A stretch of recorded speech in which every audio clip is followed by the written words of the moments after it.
Bismillahirrahmanirrahim. Assalamualaikum warahmatullahi taala wabarakatuh ya.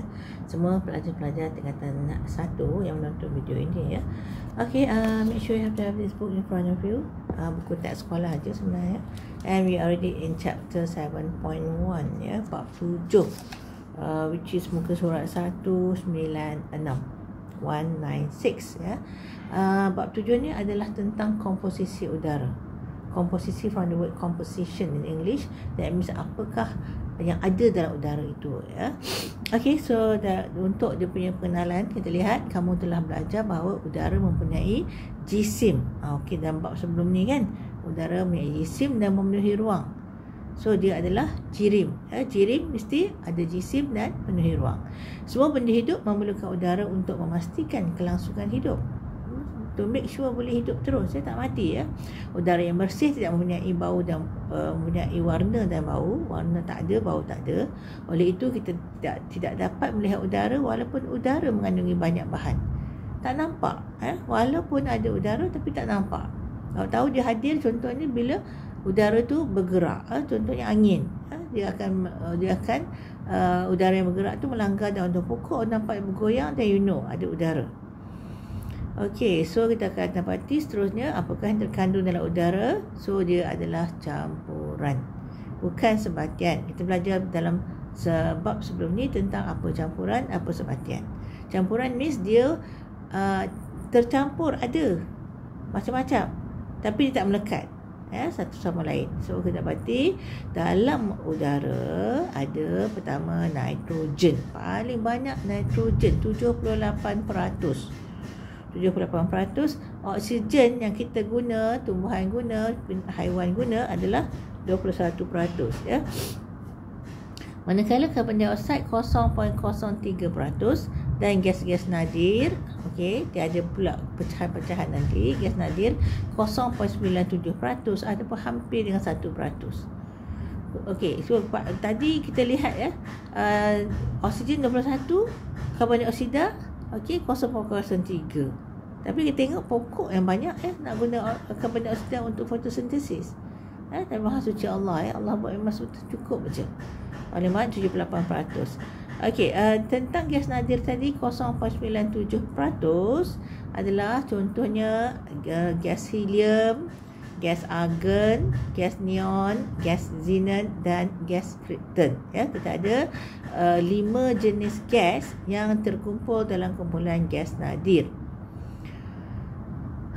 Kemudian kita lihat komponen-komponen lain yang terdapat dalam udara selain gas tadi, apa? Nitrogen 78, oksigen 21, karbon dioksida 0.03, gas nadir 0.97 ataupun kadang-kadang guna 1% je. Okey, ada lagi bahan-bahan lain. Ya, bahan lain kita dapati ada mikroorganisma. So that means apa ni? Bakteria, virus, apa semua yang halus ada dalam udara yang keliling kita. Kita tak nampak. Dia sangat halus ya. Kemudian ada wap air, okey, dan habuk. Wap air dan habuk. Okey, wap air senang je. Bila katakan awak bercermin, awak hembus nampak dia warna kelabu, itu adalah wap air yang telah terkondensasi pada cermin. Dan juga ada habuk. Kalau kawasan tu banyak habuk, kata-kata tepi jalan ataupun kat kawasan kuari, nampak jugalah dia berterbangan. Kalau dia tiup tiup angin ataupun di kereta lalu dan sebagainya. Tapi sometimes kalau duduk tepi tingkap pun, nak tengok bila cahaya masuk, kan negara kita banyak cahaya alhamdulillah. Kemudian tepuk sikit langsir, nampak berterbangan habuk-habuk tu ya. Halus-halus ya. So kuantiti komponen-komponen ini adalah kecil dan sering berubah. Maksudnya apa tadi? Mikroorganisma, wap air dan habuk, dia tak tetap banyak mana. Okey, bergantung pada masa dan tempat ya. Terutama tempat lah. Kalau tengok dalam kawasan bilik air tu ada agak lembap, banyak wap air. Kawasan sampah banyak bakteria. Okey. Dia bagi contoh kat sini. Sebagai contoh, wap air di kawasan hutan atau selepas hujan adalah lebih banyak berbanding dengan hari panas di kawasan gurun. Ya, lepas hujan banyak wap air dalam udara. So dalam bentuk cara tapai ni dia tunjukkan komposisi udara. Saja nak ulang, nitrogen berapa?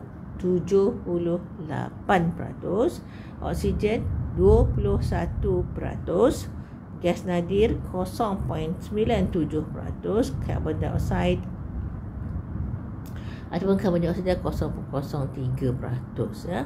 Okey, okey, so dia cuba cakap tentang eksplorasi sains tu dalam udara. Ada apa? Ada mikroorganisma. Mikroorganisma ialah virus ke bakteria ke, ya. So macam setengah penyakit, ya, selsema, batuk, sebab apa? Ada dalam udara tu kena. Kadang-kadang awak tak adalah bersentuhan dan apa-apa dengan seseorang, tapi dia sesema, lepas tu awak pula sesema. Sebab dalam udara ada dia punya mikroorganisma daripada orang yang sakit tadi. Tapi kalau kongsilah gelas ke apa, lagilah mudah. Kongsi makanan kan, mudah nak jangkit.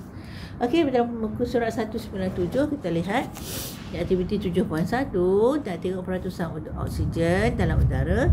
So tujuan aktiviti ini adalah untuk menentukan peratusan oksigen dalam udara. So bahan radas, you can read yourself. Kita terus lihat radas 7.2. So sini ada bahan radas dia lah.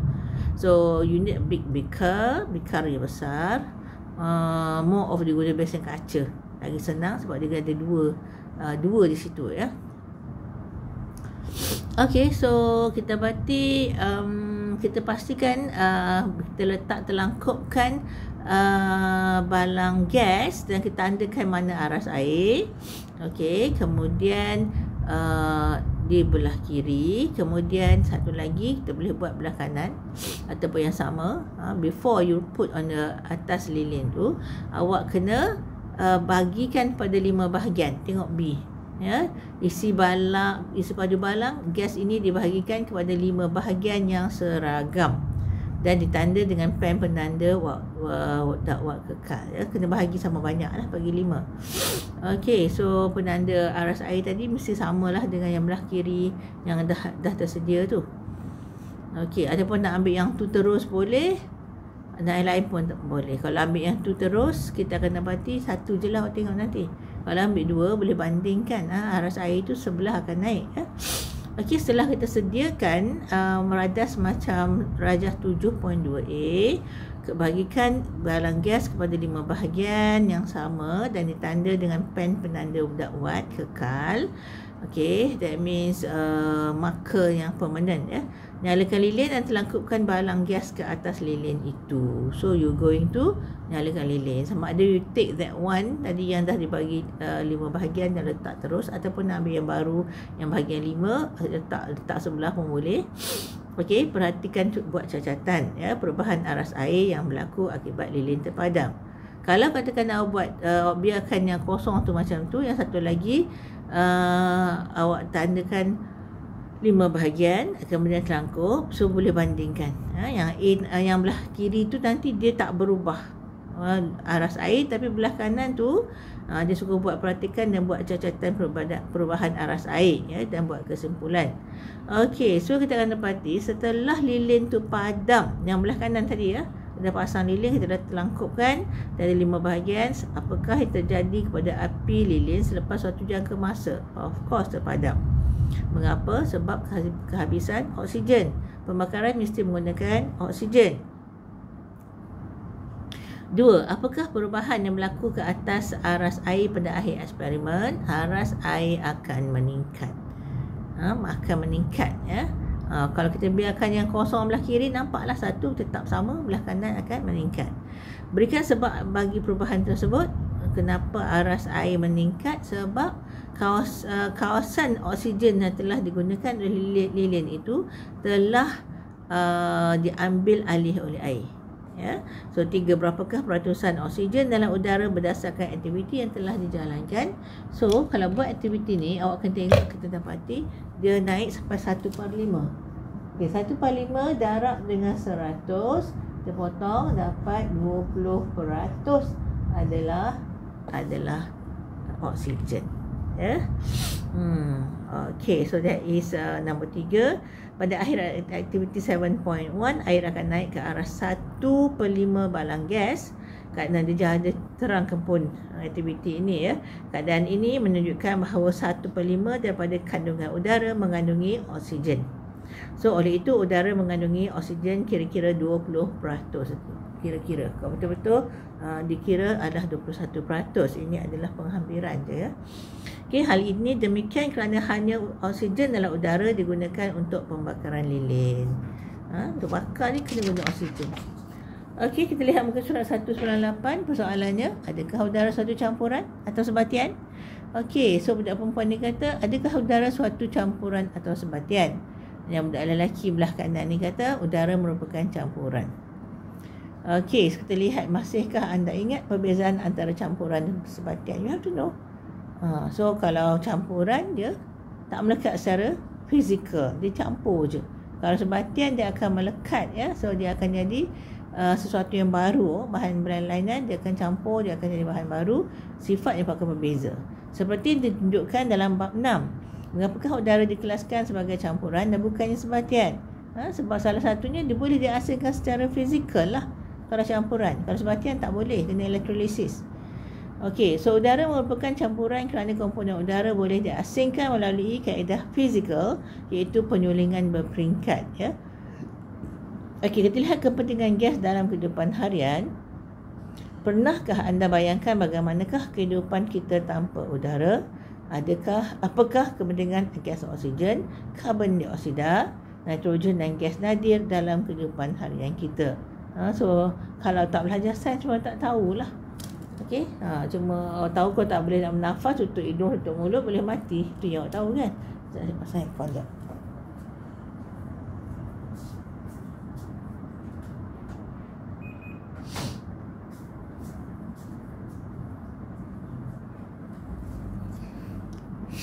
Okey, so kita dapati gambar foto 7.2 tentang seorang budak perempuan yang memegang lilin yang di atas cupcake tu kan. Muffin ke cupcake, tak tahulah tu. Dan kemudian dia menyala. So, actually untuk pembakaran mesti ada gas apa? Berdasarkan gambar foto 7.2, perlunya gas oksigen. Okey, so kita lihat eksplorasi sains. Penyulingan berperingkat merupakan proses pengasiran campuran kepada pecahan yang berlainan. Okey, pecahan yang berlainan berdasarkan takat didih. Sebab different takat didih. So that means ada 5 gas tadi. Okey, nitrogen, oksigen, karbon dioksida, gas nadir. 4. I think 5. Okey. What is missing? 1, 2, 3, 4. 4 lah. Okey, 4 gas tadi. Lain-lain gas, nitrogen lain. Karbon dioksida lain, oksigen lain, gas nadir lain. Takat didih dia berlainan masa. So bila mana yang didih dulu dilalukan, nama pun penyulingan berperingkat ya. Dia pun sebab berperingkat. Yang pertama dia didih dulu, dilalukan dekat kondensasi, dia jadi bahan yang pertama. Kemudian yang kedua pula, bila mendidih dia malah lalu kawasan kedua. Kemudian ketiga, keempat. Okey, kita lihat kepentingan gas dalam muka surat 199. Okey, oksigen kita lihat untuk pembakaran ya. Tengok roket tu untuk dibakar, dia perlukan oksigen. Selain tu kita dapati pernafasan kita nak oksigen. Pembakaran roket diulang balik pada altitude tinggi, perlukan oksigen. Kimpalan dan pemotongan logam dalam industri, nak potong ya, ataupun nak factory nak lekatkan, nak kimpalkan logam, perlukan oksigen. Penyediaan pelbagai sebatian perlukan oksigen ya. Satu sebatian besi karat je lah contohnya. Besi dengan oksigen yang gabung tadi, ferrum oksida ataupun besi karat ya. Dia perlukan oksigen. Kalau sulfur dengan oksigen, sulfur dioksida. Apa-apa pun ya. Air pun H2O, hidrogen dengan oksigen ya, bergabung jadi sebatian. Okey, next karbon dioksida, alat pemadam api. So, kegunaan karbon dioksida first adalah untuk memadamkan kebakaran. Sebab bila karbon dioksida kat situ, dia tak ada oksigen nak terbakar dah. Karbon dioksida halang. Okey, yang paling penting adalah yang the next one apa? Fotosintesis. Fotosintesis ya. Kalau tak ada karbon dioksida, tak boleh fotosintesis, tak ada makanan lah. Tak ada makanan, tumbuhan pun mati, haiwan mati, manusia mati ya. Pembuatan minuman berkarbonat, contohnya Coca-Cola, Pepsi, apa-apa yang bergas tu, karbon dioksida dalam tu dia letakkan ya. Okey, alat pemadam api as dalam gambar tu. Kemudian kitar karbon, kita akan belajar tentang kitar karbon nanti. Okay, the next is nitrogen. Gas nitrogen banyak berapa peratus? 78 kan? Okay, saja nak ulang bagi ingat. 78%. Oksigen 21%. Karbon dioksida 0.03%. Ya. So kita dapati kenapa perlunya nitrogen ni? Allah buat memang sangat perlu. Semua yang Allah cipta tak ada yang sia-sia. Ya, so kita dapati memang apa saya tinggalannya? Tak ada. Okay, tak ada saya tak ada saya atau tinggal something. Okay, so nitrogen ni pertama adalah untuk buat asid nitrik. Asid nitrik that means asid tu daripada nitrogen. Selain tu untuk buat ammonia. Ya, sebab apa? Sebab pentingnya dua ni untuk kegunaan bahan lain lah. Salah satunya baja. So dalam kitab nitrogen pun ada. Kita pusing-pusing guna. Semua ni pusing-pusing guna. Oksigen pun pusing-pusing daripada zaman Nabi Adam sampai sekarang. Kemudian karbon dioksida pun ni pusing-pusing tukar bentuk. Nitrogen pun macam tu ya. So nitrogen cecair sebagai ejen penyejuk ya, sebab dia akan sangat sejuk. Ya, bahaya sangat kalau masuk tangan dia boleh mati tangan tu. Sejuk sangat, negatif berapa ratus saya tak ingat. Berapa tinggi sangat rendah sangat dia punya nilai negatif. Okey, gas nadir kita dapati salah satu kegunaannya dalam mentol tu lah. Ni mentol lama ni. Ada filament, ada yang akan menyala kat tengah-tengah tu. Wire nichrome ya. No, this is tungsten, sorry. Wire tungsten tu akan menyala. So kena letakkan dalam tu gas helium. Okey, kenapa letakkan gas helium? Sebab gas helium ni dia inert. So bila dia inert ataupun dia tak aktif, menyebabkan dia tak terbakar, dia hitam dalam mentol tu. Kalau hitam dalam bulb tu, dalam mentol tu, macam mana cahaya nak keluar kan? Okey, dalam belok udara ia juga gunakan gas helium. Satu masa dulu dia dapati hidrogen adalah gas yang ringan dibandingkan dengan helium. Helium pun ringan, tapi kalau dulu dia guna gas hidrogen, menyebabkan pernah satu masa memula di fauna dia jadikan something yang macam exciting lah untuk orang kaya. Ramai nak naik, dia buat balon guna gas hidrogen. Okey, bila dia ringan tentulah dia naik ya, dia kurang tempat dia naik.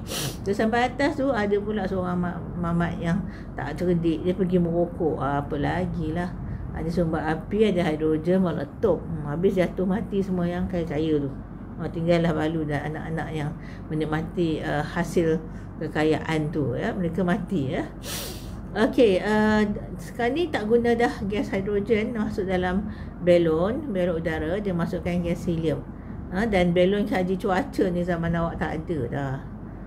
I don't know lah, kok ada lagi sikit-sikit. Sebab zaman saya remaja sampai saya dewasa pun dulu gunakan belon cuaca untuk tengok keadaan awan, uap air dan apa sebagainya, nak meramalkan cuaca ya.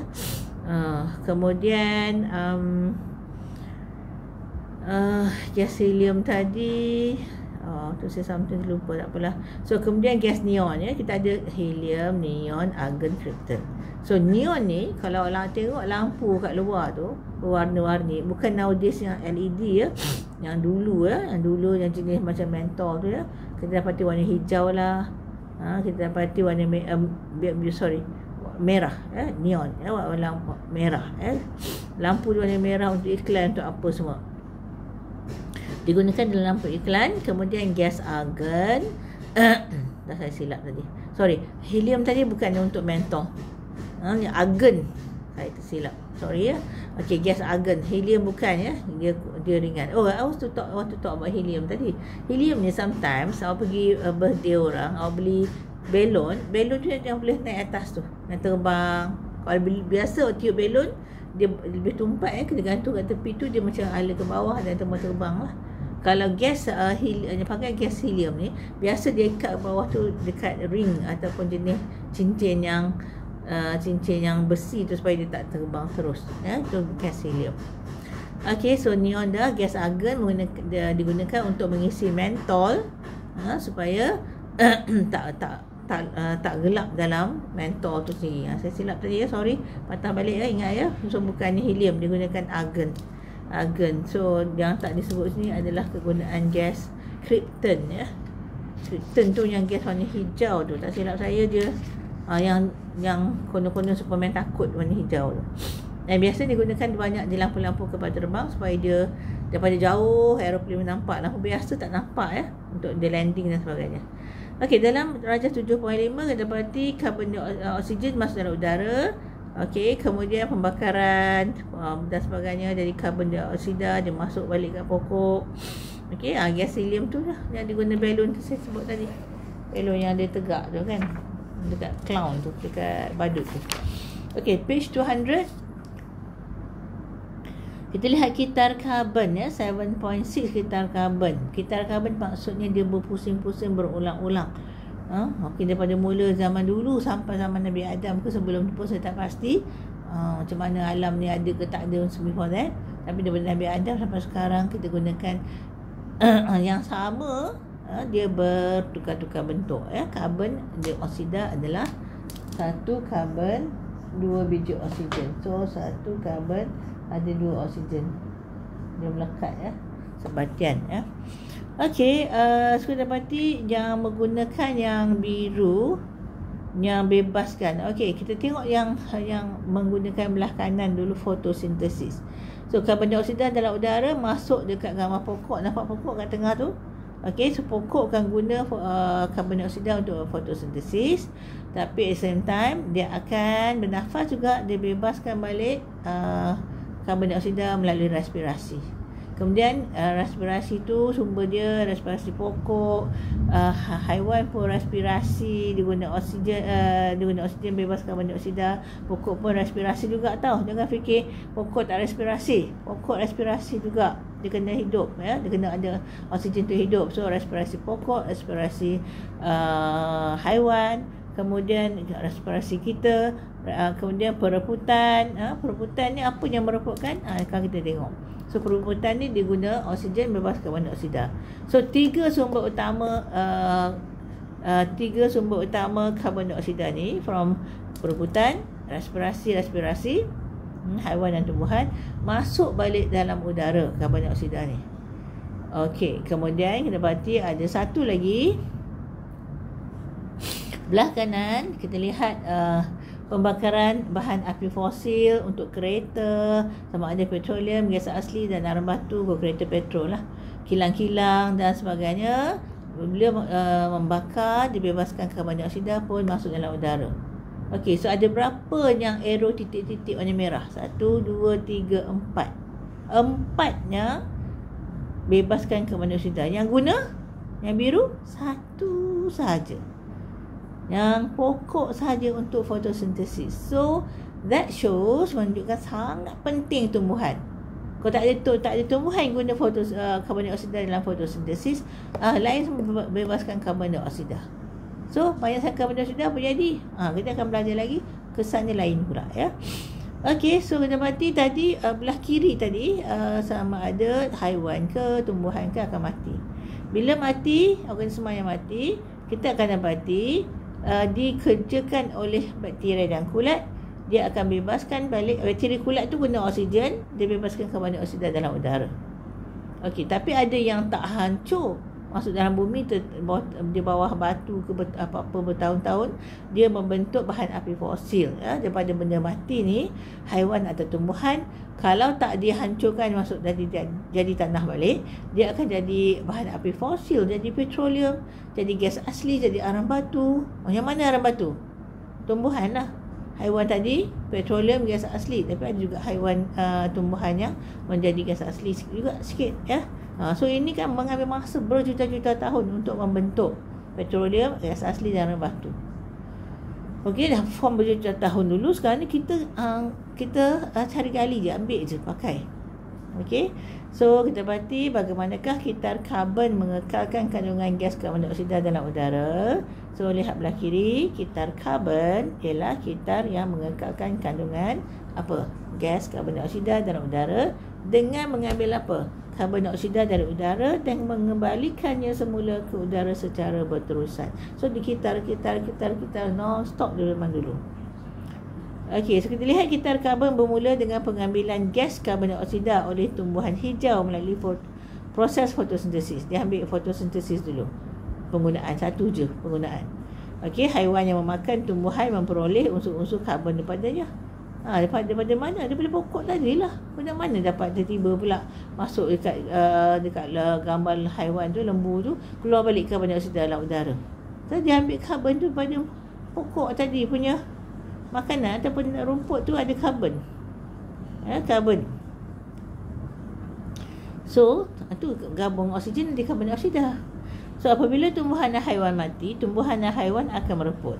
So, pereputan dilakukan oleh bakteria dan kulat dalam tanah membebaskan gas karbon dioksida balik ke dalam udara.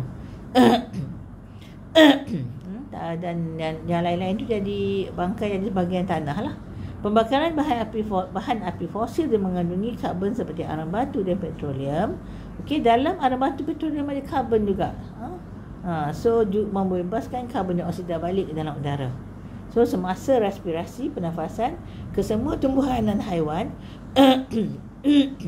juga membebaskan karbon dioksida. Jadi proses-proses seperti pereputan, pembakaran dan respirasi diseimbangkan oleh fotosintesis. Nak seimbangkan apa? Satu je, iaitu tumbuhan. Fotosintesis. Lain nak sumbang balik karbon dioksida dalam udara banyak. Okay, let's see kitar oksigen. Belah kanan rajah 7.7 kitar oksigen. Oksigen pun daripada zaman Nabi Adam dulu. Ya, sampai saya tahulah, before that saya tahu pasti. Before Nabi Adam macam mana dunia ni Allahualam. Tapi ada juga kajian-kajian macam-macam ya. Okey, daripada zaman dulu ni gas oksigen ni dia kitar juga dalam udara. Pusing daripada zaman Nabi Adam sampai kita sekarang guna oksigen. Yang sama, dia tukar-tukar bentuk lah. Tadi karbon dioksida, oksigen pun sama. Okey, so yang bebaskan oksigen satu je, iaitu fotosintesis. Sebab dia guna karbon dioksida, dia buat fotosintesis, dia bebaskan oksigen. Okey, yang gunakan gas oksigen, cuba tengok 1, 2, 3, 4. Tadi 3 je tau kitar karbon. Pokok pun dia guna oksigen. Sebab I told just now, dia bernafas, dia hidup, dia kena bernafas guna oksigen. Bila kita membakar apa-apa, dengan kehadiran oksigen lah boleh terbakar. Tak ada, tak boleh.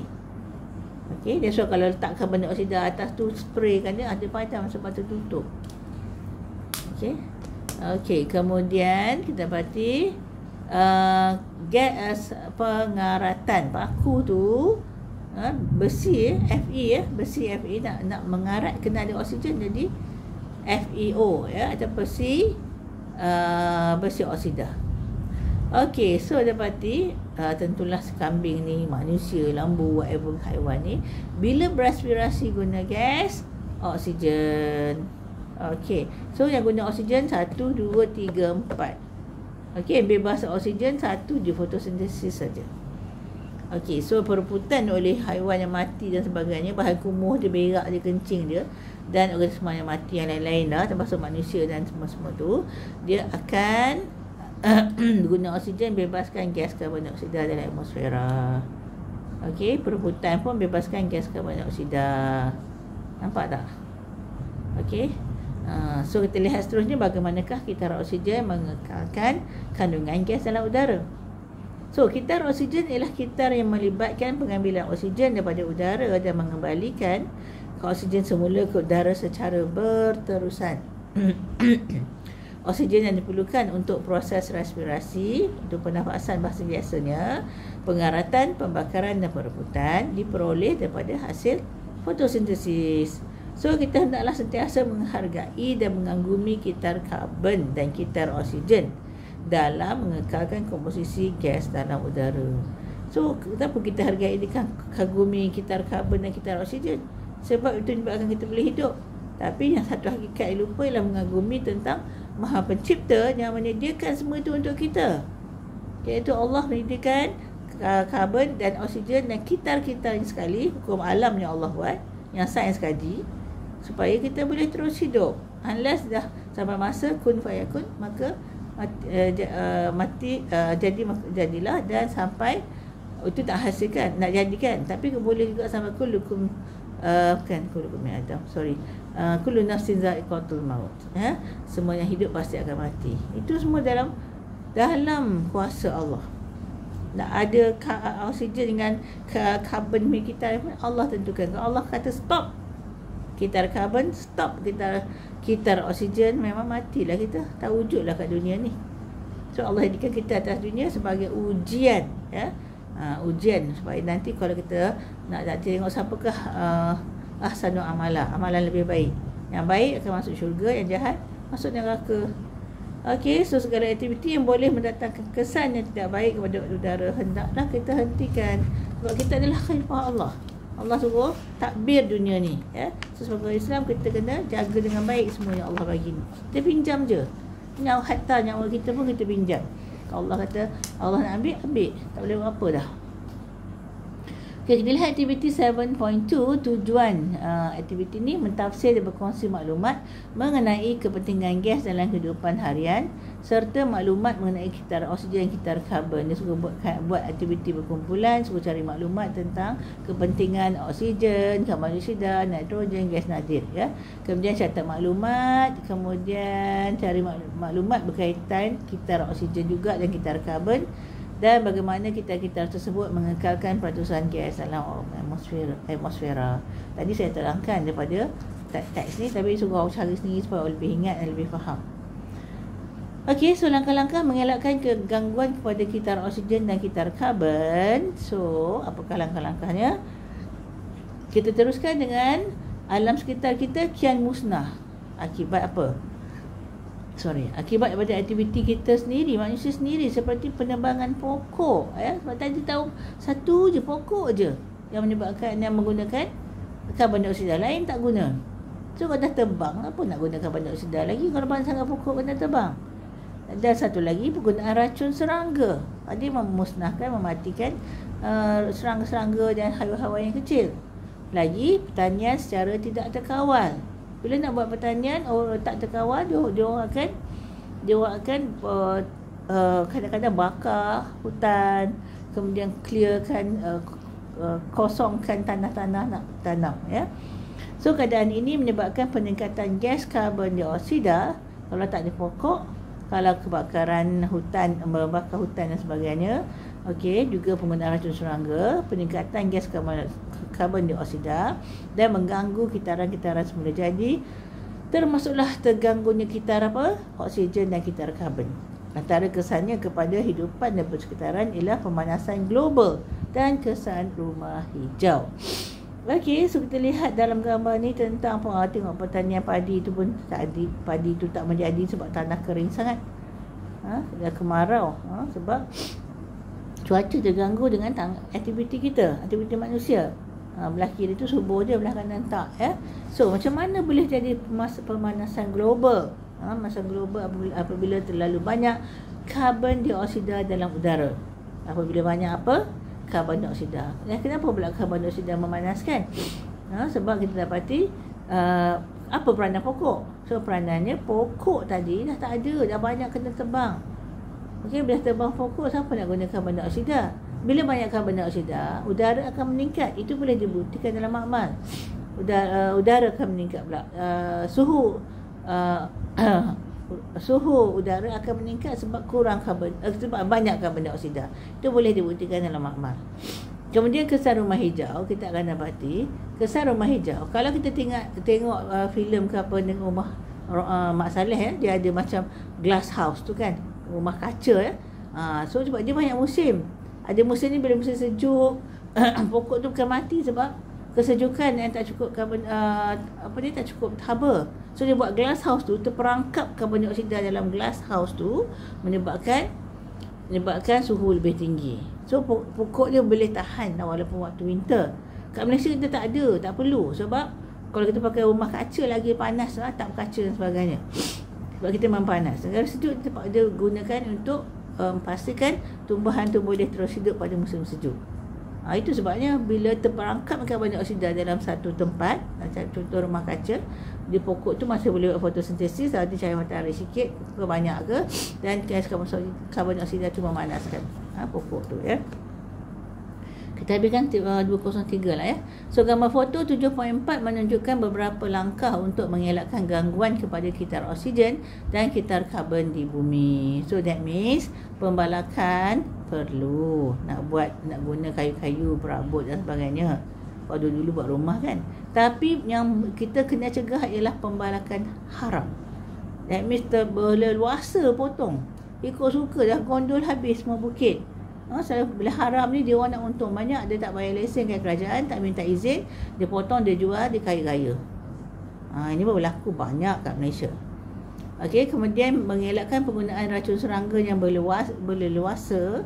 Okey, bila haiwan terjejas, yang haiwan kecil, haiwan besar terjejas dan seterusnya, so memang jejas lah.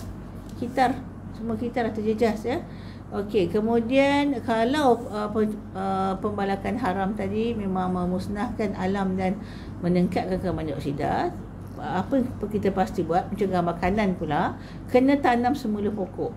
Walaupun it is going to take 100 years, beratus tahun untuk pokok tu membesar, tanam balik. Jangan biarkan gondol. Nanti tanah expose tu air hujan pun boleh hanyut ke sungai dan hanyut ke laut. Okey, kemudian mengelakkan pembebasan asap kenderaan yang berlebihan. So ini susah sebab banyak orang yang nak bawa kereta seorang-seorang pergi office. Sebaik-baiknya kongsi kereta ke, naik public transport. Kalau tengok negara-negara maju, dia pun pemimpin dia orang naik public transport. Ni kata api laju, naik dan sebagainya lah. Ni kita kat Malaysia tengok kalau orang pergi kerja pagi, jam gila bahasa you all kan. Jam sangat-sangat, and dalam kereta tu seorang je kadang tu. Setiap semua kereta seorang, jangan yang kongsi kereta. Okey, sebanyaklah dibakar bahan api fosil, petroleum, diesel. Okey, satu lagi, tidak melakukan pembakaran hutan. Okey, ini biasanya saya sebut tadi lah, macam orang nak buat pertanian, dia nak cepat, dia bakar je hutan tu. Ini juga meningkatkan karbon dioksida dalam udara dan memanaskan bumi lah. Okey, so dalam praktis Formative 7.1, kesenarakan komposisi udara ada 4 tadi, daripada nitrogen sampai ke gas nadir kan. Okey, apakah cara anda mengenal pasti gas oksigen dan gas karbon dioksida? Ini kena rujuk, kena cari how to test for oxygen gas carbon dioxide. Senang je, gas oksigen adalah dengan karbon dioksida dulu senang. Karbon dioksida kita ikut urutan lah. Oksigen kita gunakan kayu uji berbara. Maksudnya kayu macam kayu aiskrim tu lebih kurang. Okey, kita bakar tapi dia bukan ada api. Kita bakar dia ada bara warna merah. Macam barbecue. Barbecue tu kan. So dia arang tu warna merah, tak ada api. Itu berbara. Nanti letak kat satu test tube yang ada oksigen, dia akan menyala. Sebab oksigen membantu pembakaran. Kalau karbon dioksida, lalukan dekat air kapur. Ingat dua test ni penting, sangat penting, mesti ingat. Okey, air kapur dia jadi keruh. Air kapur jernih jadi keruh, karbon dioksida, kayu uji bernyala, kayu menyala, bukan bernyala lainnya, berbara akan menyala. Okey, 3, apakah kepentingan karbon dioksida kepada tumbuhan? Kita tahu dah lah, untuk buat fotosintesis kan. Apakah kesan peningkatan karbon dioksida dalam udara kepada manusia? Okey, dia akan meninggikan suhu, menyebabkan global warming, pemanasan global, pemanasan bumi, yang mana ais kutub utara akan jadi apa? Bila panas satu dunia, cair. Bila cair, dia akan banyak air, dia akan menenggelamkan negara-negara pesisiran pantai yang rendah, ya, sebab dah banyak air laut. Okey, nombor 5, sebagai seorang murid yang menghargai kepentingan kitar karbon dan kitar oksigen, cadangkan beberapa cara untuk memastikan keseimbangan karbon dioksida dan oksigen dalam udara. Itu rujuklah, buatlah. Okey, thank you for watching. A bit long today. Saya sengaja sebab saya kalau boleh nak habis dah buku ni, habis syllabus, so I can stop doing the classes for you. So I hope you learn something, and thank you for watching. Kalau yang belum subscribe, please subscribe. And also pesanan macam biasa, jaga solat 5 kali sehari ya. Kita dah dekat akhir zaman dah, tengok pergolakan di tebing barat ya, dan di Palestin dan sebagainya ya.